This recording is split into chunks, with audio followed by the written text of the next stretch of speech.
The fifth episode is about to begin. The Honorable Jerry Aucasin presiding. Please be seated.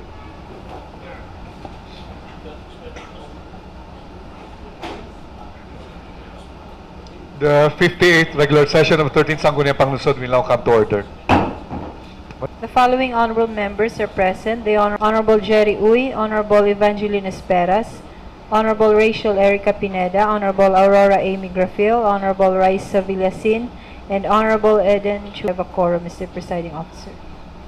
Quorum declared.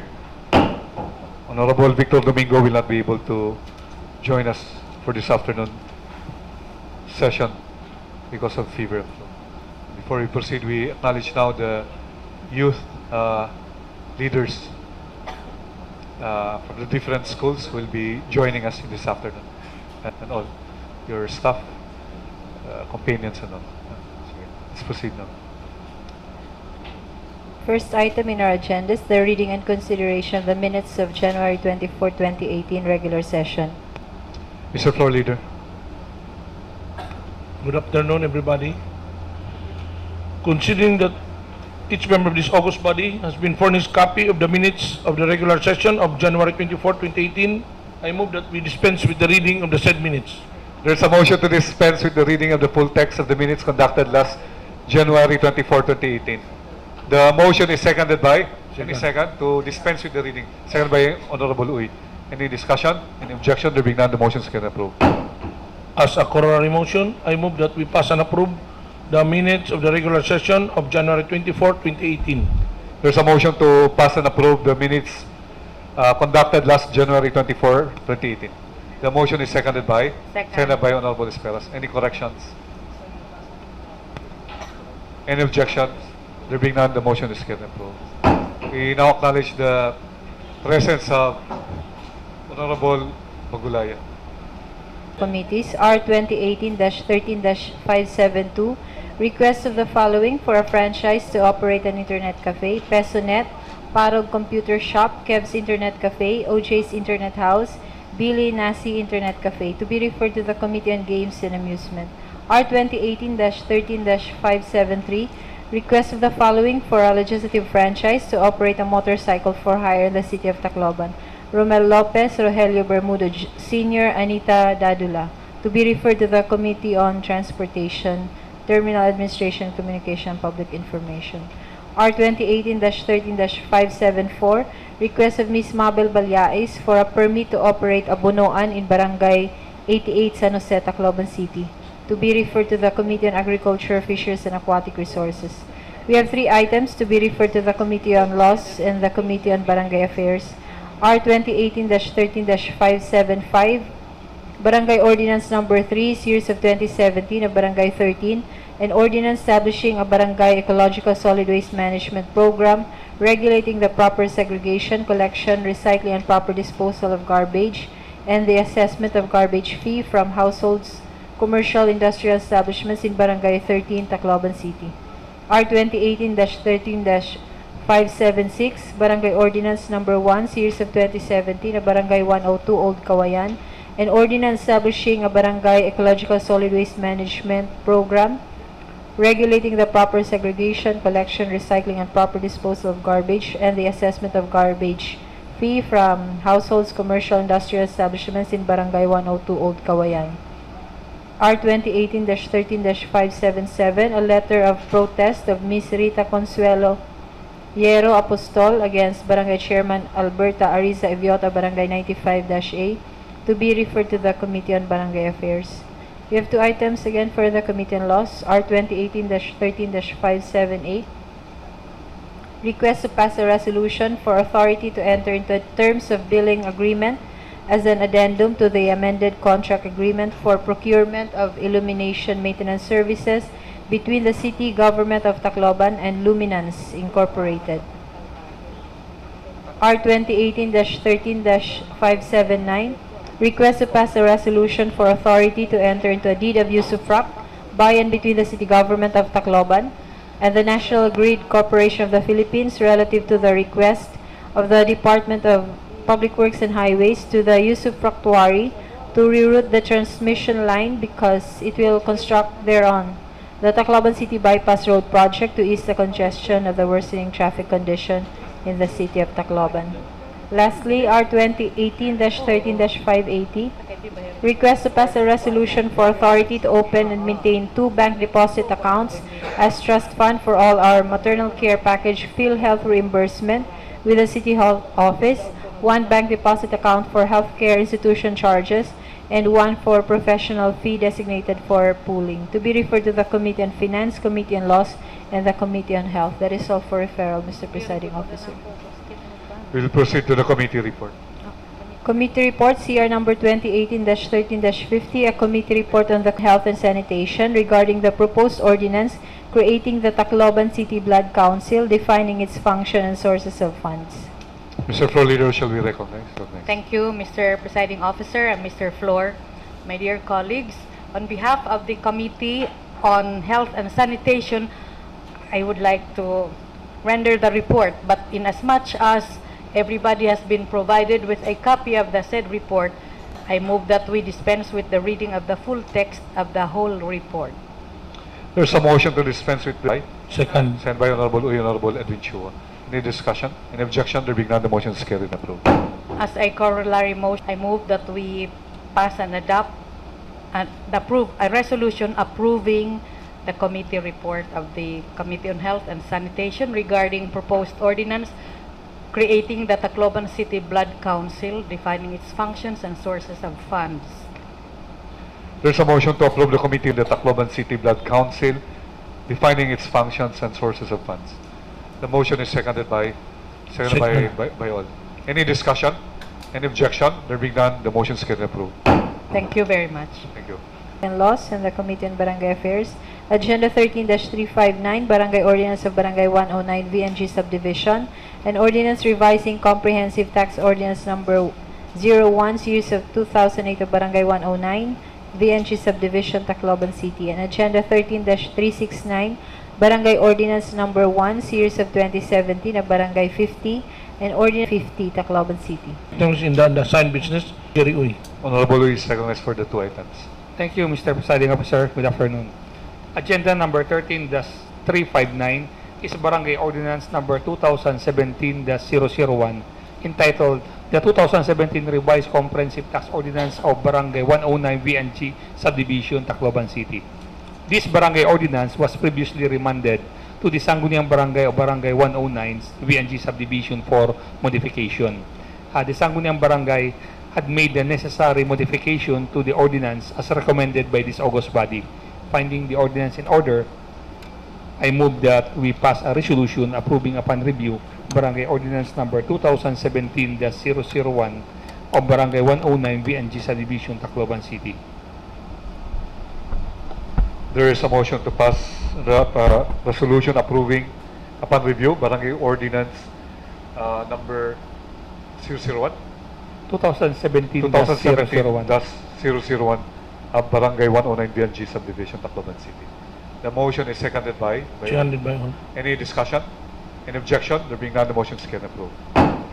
Agenda number 13-369 is Barangay Ordinance number 1, Series of 2017 of Barangay 50, entitled An Ordinance Establishing a Barangay Ecological Solid Waste Management Program regulating the proper segregation, collection, recycling, and proper disposal of garbage and the assessment of garbage fee from household, commercial, and industrial establishments. This barangay ordinance was previously referred back to the Sangguniang Barangay of Barangay 50, requiring them to make certain amendments to the ordinance and to submit a certification of public hearing. The Sangguniang Barangay of Barangay 50 had complied the same. So, Mr. Presiding Officer, I move that we pass a resolution approving upon review Barangay Ordinance number 1, Series of 2017 of Barangay 50, Tacloban City. There is a motion to pass a resolution approving upon review Barangay Ordinance number 1, Series of 2017 of Barangay 50, Tacloban City. The motion is seconded by all. Any discussion? Any objection? There being none, the motion is carried and approved. Business for the day, 13-440, Annual Budget for Fiscal Year 2018 of Barangay Numbers 3, 6, 12, 15, 17, 21, 26, 31, 36, 36-A, 42-A, 43-A, 44-A, 48-A, 48-B, 52, 59, 59-B, 62, 62-B, 66-A, 68, 70, 73, 77, 82, 94, 94-A, 99, 102, 103-A, 108, and 109 for appropriate action of this body. And Agenda 13-441, Supplemental Budget for Calendar Year 2017 of Barangay Numbers 35, 35-A, and 59, also for appropriate action of this body. Presence now of Honorable Edward Predicture. Mr. Floor Leader, who shall we recognize for the two For items? these two items, Honorable Eden Chua Pineda. Honorable Pineda is recognized. Thank you, Mr. Since this was passed and approved from the Local Finance Committee, I move for the approval of the annual budget for fiscal year 2018 of Barangay Number 3, 6, 12, 15, 17, 21, 26, 31, 36, 36-A, 42-A, 43-A, 44-A, 48-A, 48-B, 52, 56, 59-B, 62, 62-B, 66-A, 68, 70, 73, 77, 82, 94, 94-A, 99, 102, 103-A, 108, and 109. Of the following barangays, Barangay 3, 6, 12, 15, 17, 21, 26, 31, 36, 36-A, 42-A, 43-A, 44-A, 48-A, 48-B, 52, 59, 59-B, 62, 62-B, 66-A, 68, 70, 73, 77, 82, 94, 94-A, 99, 102, 103-A, 108, as well as Barangay 109. The motion is seconded by all. Any discussion? Any objection? There being none, the motion is carried and approved. Passed and approved from the Local Finance Committee, I move for the approval of the supplemental budget for calendar year 2017 of Barangay Numbers 35, 35-A, and 59. For calendar year 2017, Barangay 35, 35-A, as well as Barangay 59. The motion is seconded by all. Any discussion? Any objection? There being none, the motion is carried and approved. Function and sources of funds. For second and third reading, sponsored by Honorable Evangeline Esperas and Honorable Maria Elvira Casal, co-sponsored by Honorable Raisa Villasin. Honorable Evangeline Esperas. Honorable Esperas is recognized. Thank you, Mr. Presiding Officer and Mr. Floor. This proposed ordinance creating the Tacloban City Blood Council actually is a product of a collaborative effort among the Tacloban City Hospital, the Tacloban City Health Office, the Eastern Visayas Regional Medical Center, and the Sangguniang Panlungsod. Now, everybody has been provided with a copy of the proposed ordinance consisting of 7 pages with 14 sections. The purpose of this ordinance actually is to comply with the Republic Act number 7719 or the National Blood Services Act of 1994 in order to promote and encourage voluntary blood donation by the citizenry, and all sectors shall be mobilized to participate in the mechanisms for voluntary and non-profit collection of blood. It will be observed that the Philippine Red Cross, which is the blood bank, doesn't really have adequate supply of blood to help all our citizens who need blood in cases of emergency and blood transfusion. And so the EVRMC spearheaded this proposal that we create a Tacloban City Blood Council to help our citizenry obtain free blood donation by a voluntary blood promotion program of the city government of Tacloban.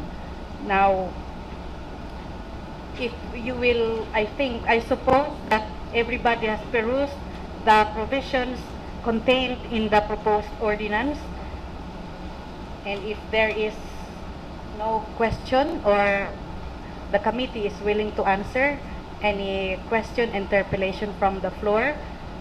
Otherwise, I shall move for the approval of the ordinance on Yep. second reading. Yes, you approval for second reading, and during discussion, then I think we will have deliberations. It's the other way around. Oh, For second. reading. So I so move. There's a motion to approve the proposed ordinance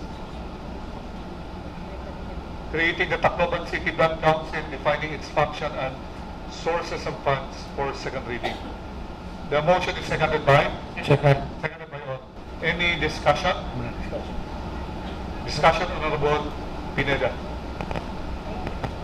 So this is a laudable ordinance for the benefit of our constituents in the city of Tacloban. I would like to ask from the proponent, how can we be able to obtain if there is a need for a blood? Are we still going to pay for no, I know it's voluntary if you're going to give your blood for donation. But how about if we are going to use the blood? Are we going to buy? And where can we buy this blood bank that we have in the city of Tacloban? Thank you for the question. The Tacloban City Blood Council, once they approve this ordinance, shall come together and create certain committees, like the Tacloban, the Executive Committee, Committee on Public Education, Government Recruitment, Mobile Blood Donation, and Committee on Waste and Means. So they will discuss the procedure on how to acquire, purchase or to avail of the supply of blood that's available in the bank. First of all, we have to educate our people because we would observe there are only few qualified donors. Many are hesitant to donate blood because they have a wrong notion of donation, of blood donation. So they will first undergo an education program, information dissemination of the good effects or the benefits of voluntary blood donation. And then you start this discuss more the implementing rules and regulations. What's important is the creation of the council, how do we promote at the same time, because there's a policy in the hospital law na unless they will donate ka or something ka, hindi ka lang makakuha ko.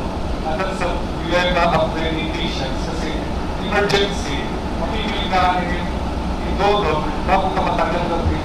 So that is one part. The second is that the current blood loss, where they get for blood donations, process it na at ito maka-ormo.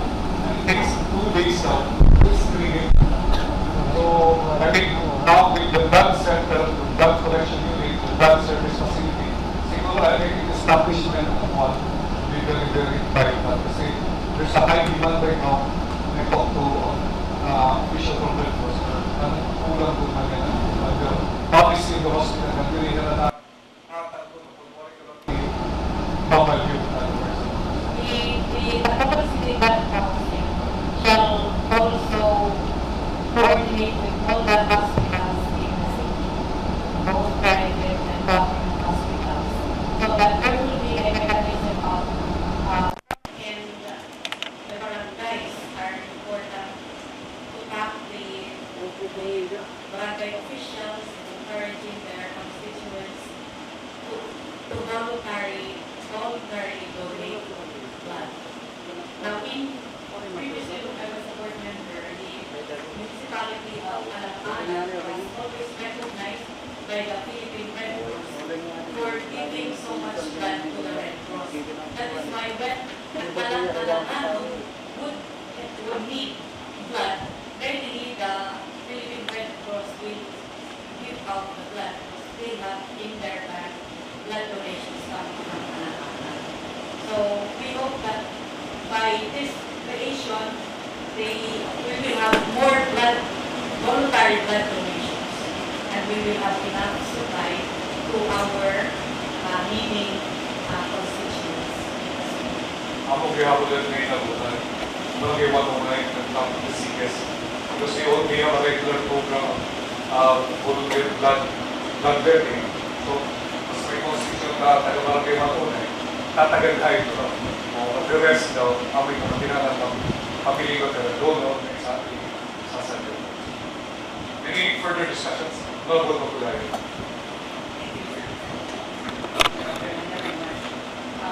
May I ask the proponent to elaborate on section 5, the 13, the limitation on the diplomacy that comes. So, it says the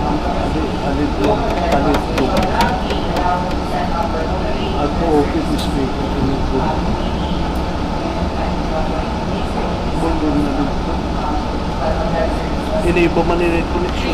This means that the diplomacy shall not itself operate a bad service facility. So it is just like how the diplomacy that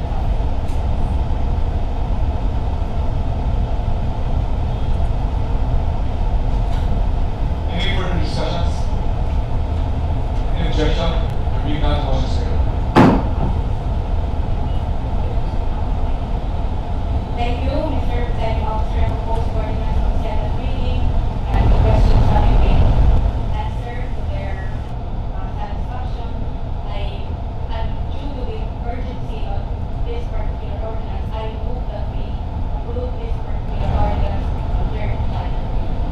There is a motion to approve the proposed ordinance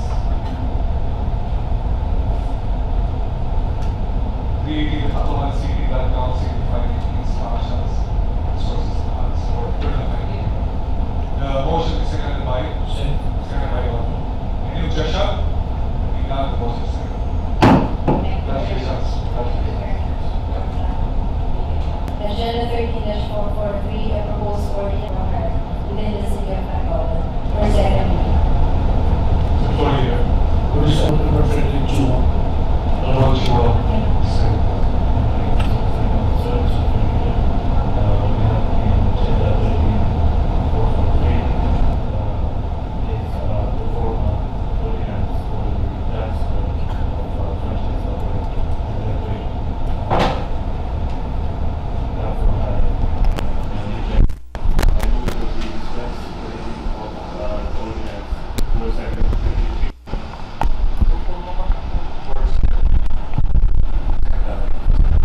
There's a motion to approve the proposed ordinance na hindi na Please restate the motion. hindi rin sila. That we dispense with the reading of the ordinance granting sale transfer of franchise to operate one unit registered type TACAM for hire within the city of Motion to approve the proposed ordinance for the motion is seconded by Trying to approve the granting of a sale and transfer of one unit electric bike motorcycle for hire. So my question to the proponent is, can we also enact an ordinance granting sale and franchise to the ordinary motorcycle for hire? Because I have been receiving numerous requests from the MCAs that they would like that an ordinance be passed by this council regarding the sale and franchise of their motor vehicles. the proponent. How about the previous ordinance that was enacted? Will you answer? May Mr. I answer? Mayor. Actually, in ordinance number 2006, that is 2006, there was an ordinance which prohibits the sale and transfer of MCH police number. But this council can pass an ordinance allowing sale and transfer anytime. Therefore, amending that portion. There is an ordinance which will be the sale and transfer of police number.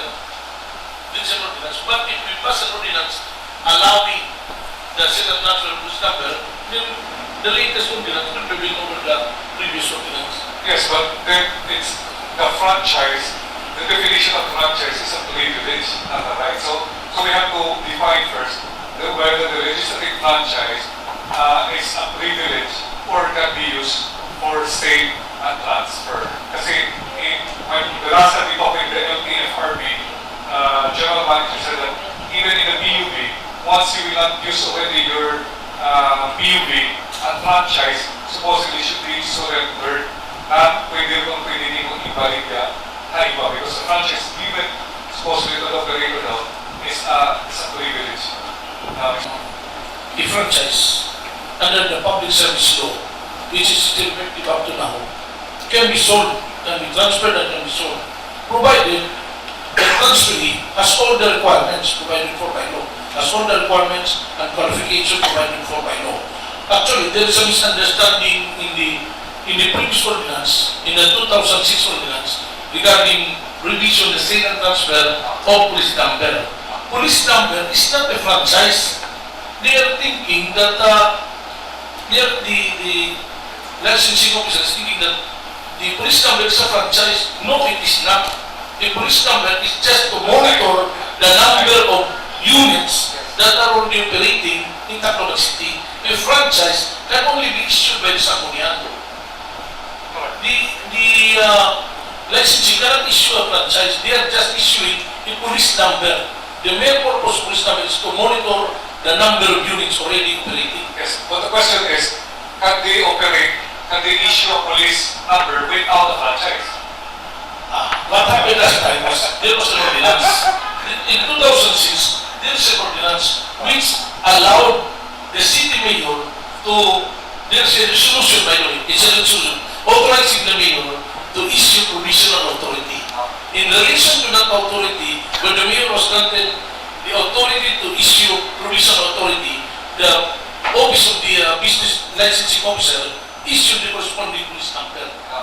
So with the ordinance, Actually, the ordinance we passed is the correct way to issue franchise regarding amendments that will be made to finalize the ordinance of that matter.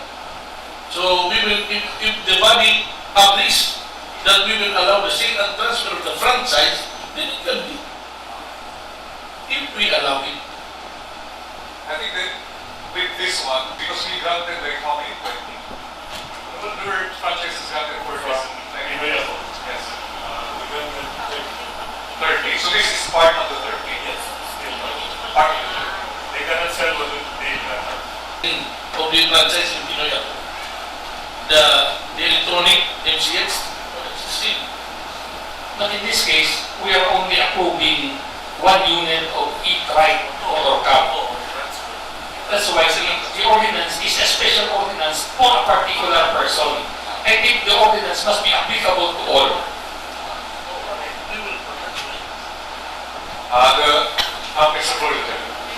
With respect to this e-trike, it was a specific ordinance for Pinoy. But if we pass a general ordinance, it can be done. In fact, there is already a pending ordinance. There is already a pending ordinance where we allow the sale and transfer. But it is not yet effective. It is not yet effective. Honorable Speras, followed by Honorable. I see, thank you, Mr. Presiding Officer. I see the point of Honorable Jerry Boyd.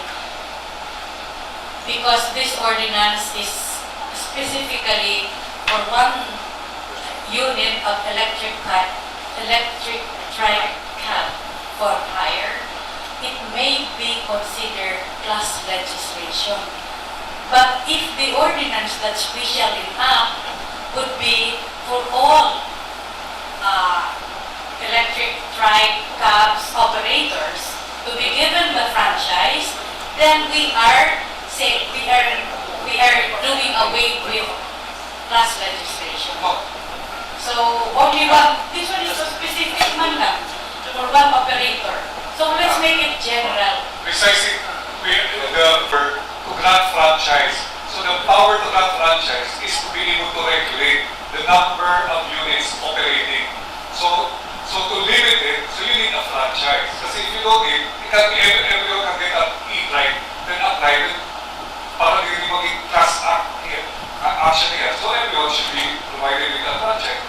What we did with E-Bike is we first granted 30 units.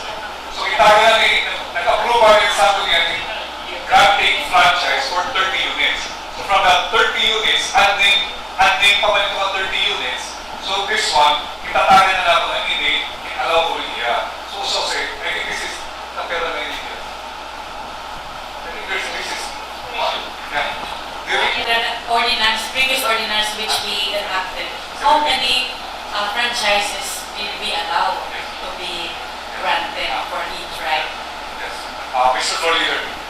Actually, the franchise is a personal franchise. That means each person or entity that applies for franchise, that is what we will grant. But we passed last month an ordinance, a general ordinance on MCS, but not yet effective as I said. We passed a general ordinance, but all people who would like to apply for a franchise must apply individually. So we will grant individually a franchise. Individually. Only the franchise was passed with respect to the general provisions, like for example, what are the requirements, what must be submitted, who are the authorized person, who is the owner. But specifically, the owner must be specified in each franchise. That is why they are required to apply with the Sanggunian individually. I think we did that 2 years ago when we granted franchise operator and MCH to individual persons. So I think that is important. I mean, in the it's not like a general ordinance number of franchise. But then we also have, the council must also agree upon is that how many franchises will we grant? Example, we grant 2,000 MCH franchises the limit. So from that 2,000, may pagutati ka na pera din eh. So the ceiling is 2,000. Kasi kung if not, everyone, mapayin ito, mapakagin, passing requirement, then we have to grant them a franchise.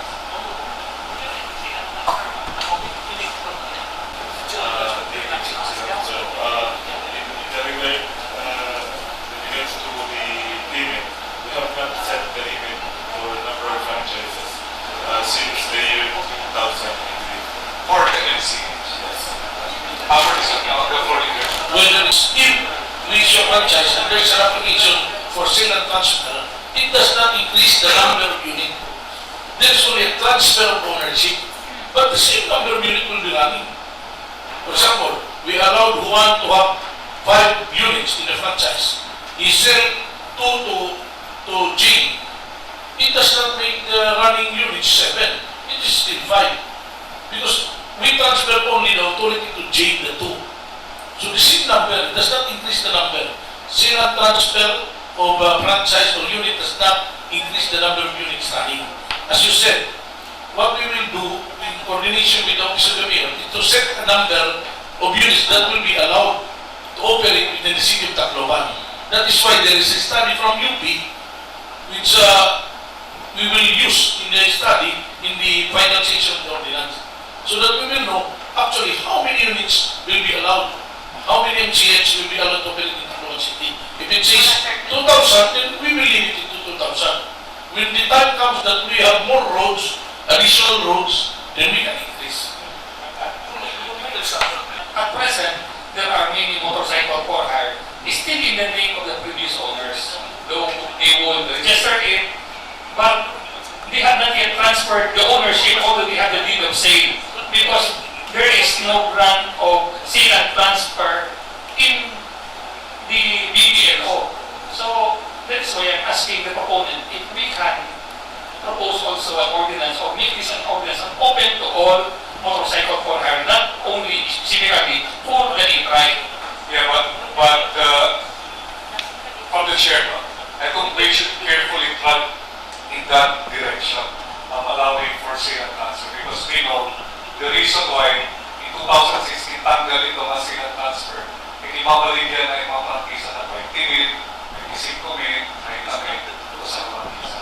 And that is the reason why in 2006 that ordinance was enacted to curb the selling of franchise, because they're getting it from the city and later on, given them the right, ibabaligyan niya pagka-transfer, may nila presyo as high as 30,000.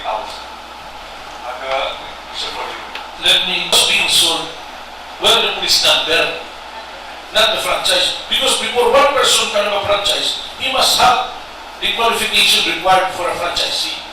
So we will know if it is bogus or not, because there is a process. While police number, there is no process except that you apply for a number, then if it changes allowed, you said, if it is sold, it can be transferred right away. Police number is very different from a franchise.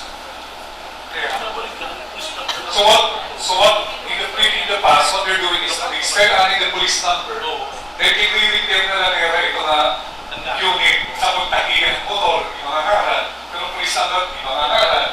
So i-retain na lang nila para magtukman. Hanggang ibabalik yan ng police number. So later on, since di ba natutulit, bibigyan ko na mga police number din mo, iba yung tagihan, ang tagihan ng motor, yung tagihan lang na ngalan. Kasi in case of an accident, kaya na maalala ng pasahero. So that has become an issue. So probably later on, the community consultation may study how we can solve it. The component To allay the fears of the members of this council, I see no reason why we cannot make the same ordinance for MCH. But even if we do, it will still be in a similar form.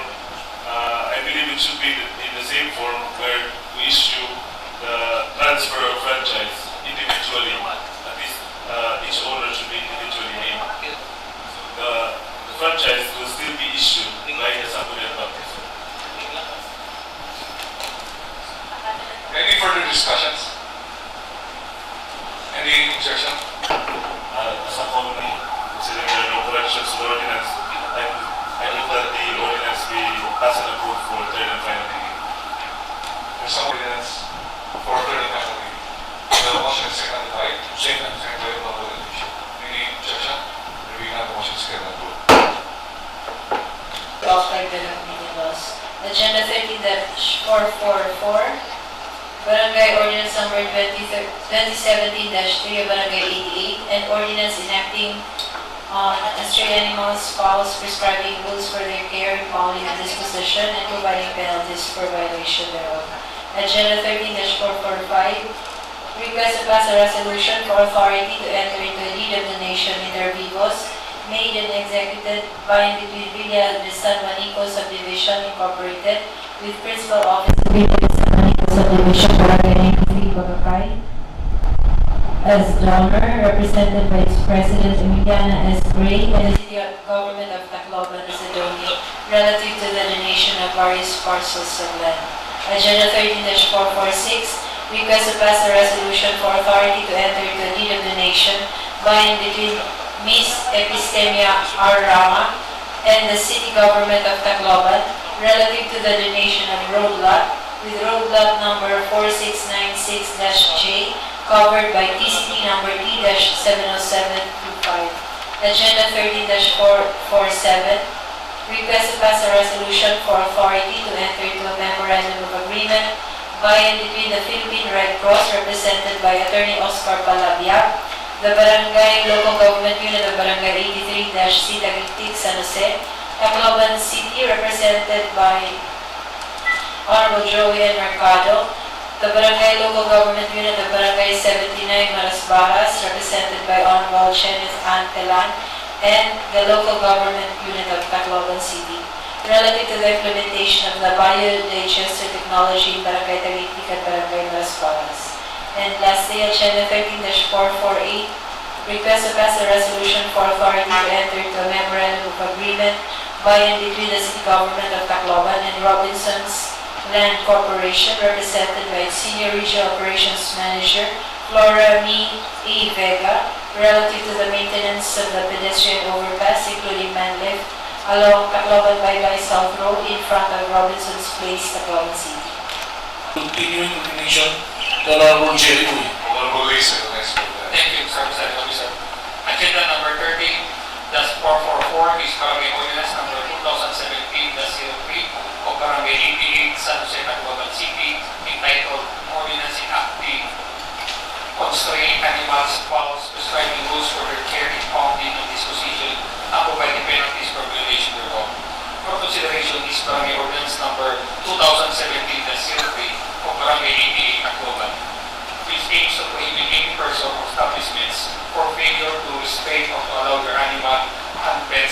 of strain. The ordinance imposes penalties for violation thereof. Upon review, the committee recommends to delete the word enacting in the title of the ordinance, hence the title will read as follows. An ordinance on stray animals, fowls, prescribing rules for their care, impounding and disposition, and providing penalties for violation thereof. Considering that there is only a minor correction with the ordinance, I move to pass a resolution approving upon review Barangay Ordinance number 2017-03 of Barangay 88 Tacloban City, entitled An Ordinance on Stray Animals, Fowls, Prescribing Rules for Their Care, Impounding and Disposition, and Providing Penalties for Violation thereof. There is a motion to pass adopt a resolution approving upon review Barangay Ordinance number 2017-03, Barangay 88 titled An Ordinance Acting on Stray Animals, Fowls, Prescribing Rules for Their Care, Impounding and Disposition, and Providing Penalties for Violations.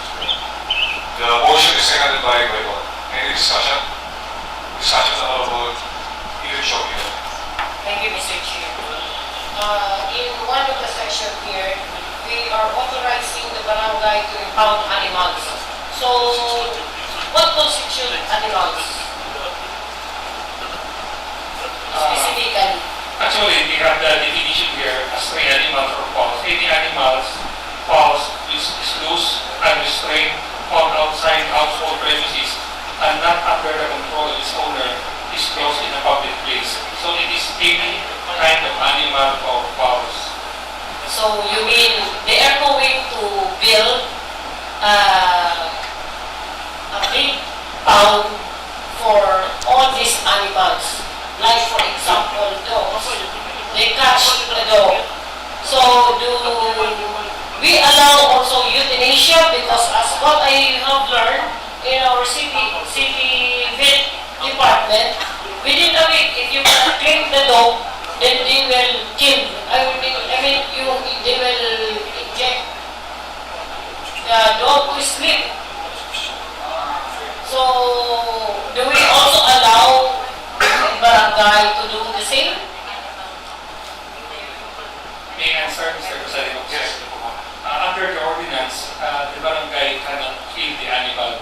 They have only the power to impound the animal. In fact, in this ordinance, in section 6, they will establish and maintain a barangay pound for these animals. And also in their penalties, they also provide penalties. For example, for cats and dogs, it's 20 pesos per day, and for fowls, it's 10 pesos per day or per animal. So that funds can be utilized for the establishment and maintenance of the said pound. Good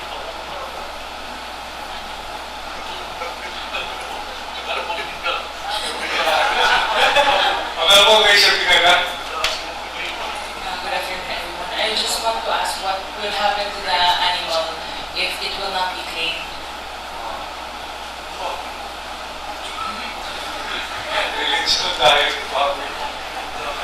Actually, they impose a penalty of 100 pesos for the first offense. There is no owner. Now, if there is no owner regarding the said animal, then the barangay council can dispose the same pursuant to law. That is maybe by they can auction it.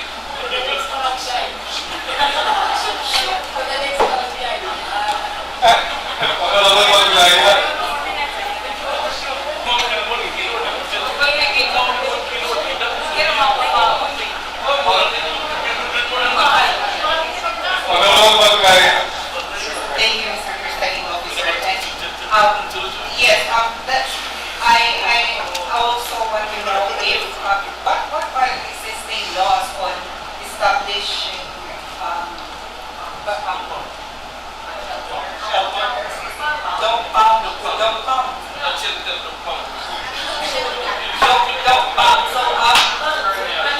because there it says here that the supervision of the dog pound will be under the barangay health and sanitation officer. So since I don't know if barangays have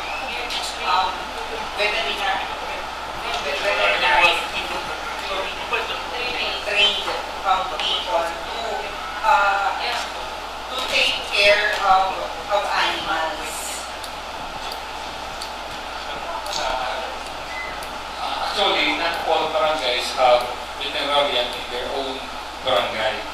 But since the barangay ETA has enacted this ordinance, it is presumed that the barangay health and sanitation will take care of the animal because this was thoroughly discussed by the said Sangguniang Barangay.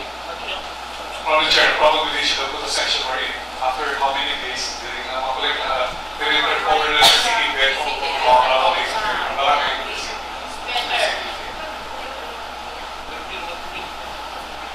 Maybe you cannot put avalanche section.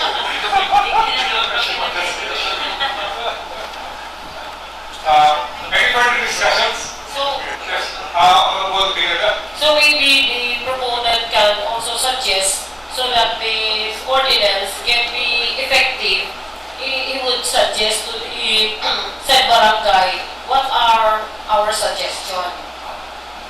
So for the meantime, we can also defer this ordinance to let the proponent discuss with the barangay to let them be prepared and ready for this ordinance. Because sometimes what could happen is if we come across with a problem with regards to these dogs roaming around, we create an ordinance. Sometimes we could not really imagine to what extent are we capable of taking care of these animals. So how about if there is a snake? How about if there are rabbits? Can they be put together in one pound? So this has to be discussed thoroughly by the barangay and be coordinated with the city vet. So probably the proponent can discuss first with the barangay. 1 minute recess, please.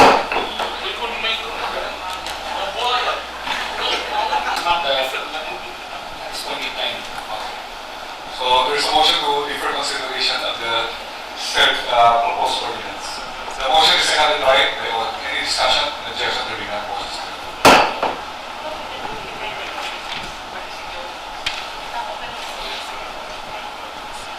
Sa request to pass a resolution granting authority to the city mayor Cristina Romualdez to enter into legal donation between Villa San Jose Subdivision Incorporated, Principal Office of Villa San Jose Subdivision, Barangay 93, Bagakay, Tacloban City, represented by its President Emiliana S. Gray, and the city government of Tacloban granting to the donation of parcels of land located in Villa San Jose Subdivision, Barangay 93, Bagakay, Tacloban City.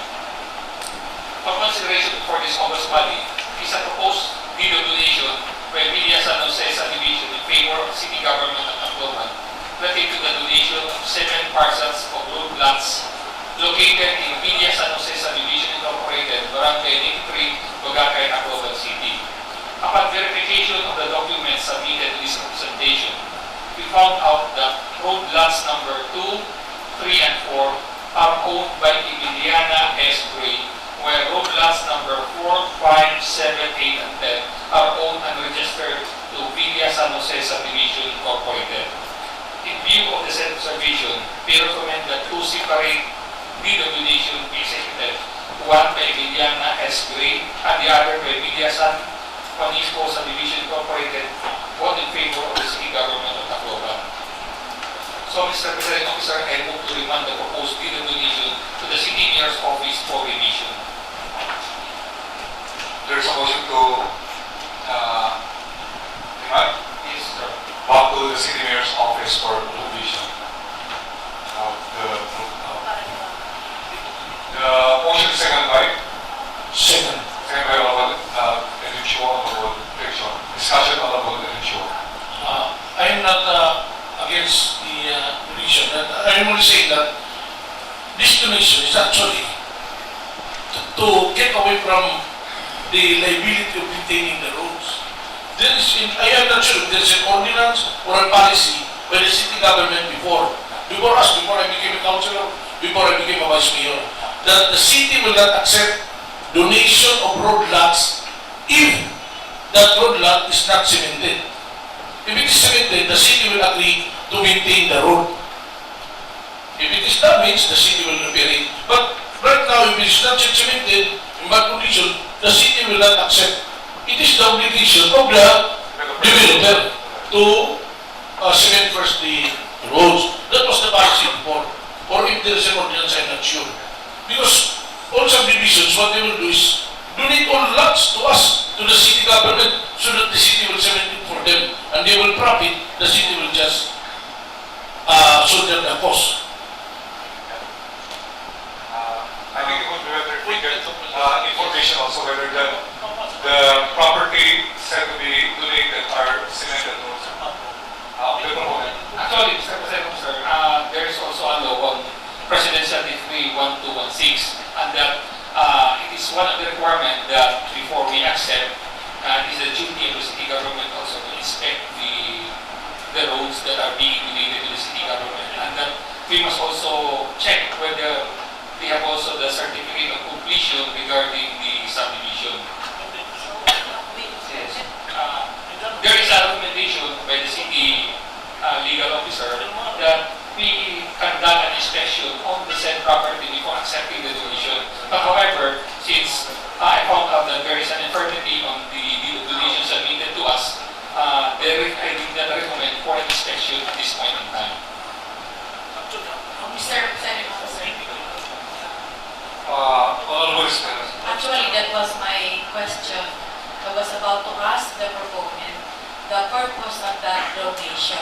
And since the Honorable Floor Leader volunteered the information that usually it is to escape from the liability of maintaining the road and putting it in the hands of the city government to maintain the roads, then considering the response of Honorable Jericho, I think aside from returning it or remanding it to the mayor's office for the execution of 2 deeds of donation, then perhaps we can include in the recommendation or in the motion of Honorable Jericho for an inspection to be made on the roads, whether they are already completed or not, so that immediately or there can be inspection at the same time and the 2 deeds of donation will be executed. Honorable Member Fraser. Thank you, Mr. Chairman. I am of the same opinion as the distinguished lawyers before me. Now, I would like to ask the proponent and perhaps any member of the council, are we obligated by law to accept road lot donations? Sir, Are we obligated? Just add for one. yes, as provided for by the said Presidential Decree in Section 31 thereof, which I would like to read. Upon their completion as certified to by the authority, the roads, alleys, sidewalk, and playgrounds shall be donated by the owner or developer to the city or municipality, and it shall be mandatory for the local government to accept, provided, however, that the parks and playgrounds may be donated to the homeowners association of the project which the resident, with the consent of the city or municipality concerned. No portion of the parks and playground donated thereafter shall be converted to any other purpose or purposes. So it is mandatory, Your Honor, for the city government to accept the city. But it does not say when. There is also another section for that, and there is also a procedure when it shall be made in the said presidential decree. So as soon as the roads are acceptable to the city, for instance, if we set the requirement to be DPWH standards, as soon as they are met, then we will accept. Yes, here in section 6, states the procedure. Upon receipt of the application, the commission in coordination with the city municipality concerned shall conduct an inspection of the subdivision. The inspector shall then prepare his or her findings and recommendation to the commission in charge who will act the same. Then there is also the approval of the same. I ask your honors because I'm wondering what is the standard for roads in subdivisions? What are they following? Because if we are going to accept this liability technically from a developer, should we not have them follow the highest standard available in the land?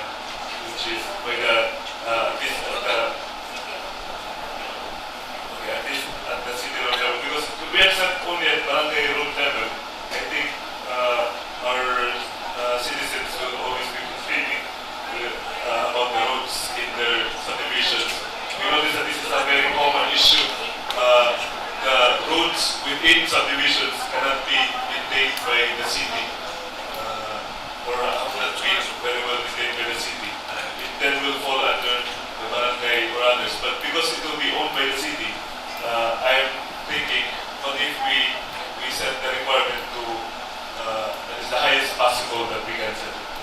That way, it will be disusable and just burdensome to the city. Can I answer? Yes. At present, Mr. Presiding Officer, we don't have any local law defining or setting the standards of the road width for our subdivision. However, there are subdivision laws and also the National Building Code in which the subdivision owner follows.